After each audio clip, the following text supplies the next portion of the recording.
suporta ng Waray sa alyansa para sa bagong Pilipinas? Oo naman. Oo. Ang mga Waray naman tumutulong. Ito nga lang, namumroblema ako. Medyo nabigla ako sa pangyayari na inaresto si Presidente Duterte. At hindi ako maniwala eh.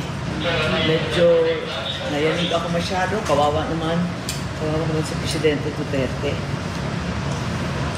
So what is your reaction, comment on that, pagka-arrest? As a friend. As a friend? Well, ang akin kasi, hindi na tayo natuto. Gulo lang ang dulot nito. Hindi na tayo natuto. Etong paulit-ulit ay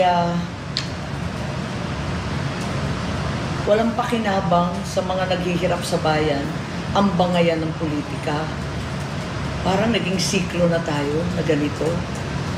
Gumanda ba ang buhay natin dahil sa pamumulitika? Masenso ba ang ating bansa?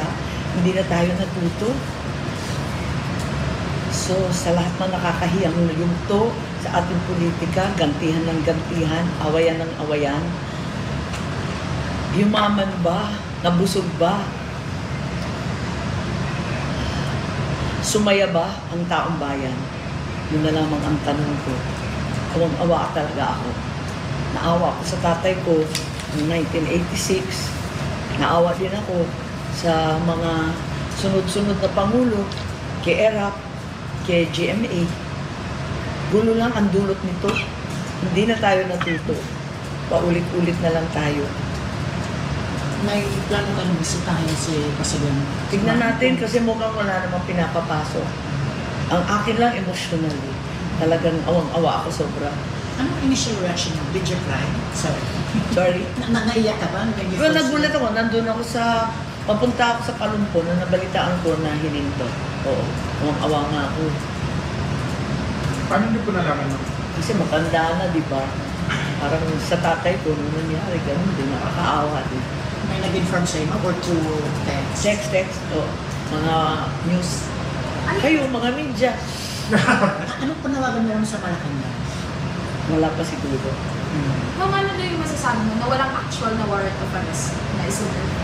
Hindi pa ako makapag-comment, di pa ako nauwi sa Manila para malaman ng facts. Ang akin lang talagang hindi ako makapaniwala at awang-awa talaga ako. At parang nagre-replay sa utak ko yung nangyari sa ibang panuno. Pero sabi, war against crime daw yun, related. Hindi ko alam. Yun lang nabasa natin. Gusto ko makita yung warrant of arrest. Meron pinadala sa akin pero hindi ko alam kung authentic o hindi. Ano? Pinang-warrant? Si Ring, I don't know. I'm not sure if it's real. Alam mo naman mga fake news ngayon. So ayoko mag-comment until such time as I'm able to be updated on the actual situation. In the meantime, maawa talaga ako. Sa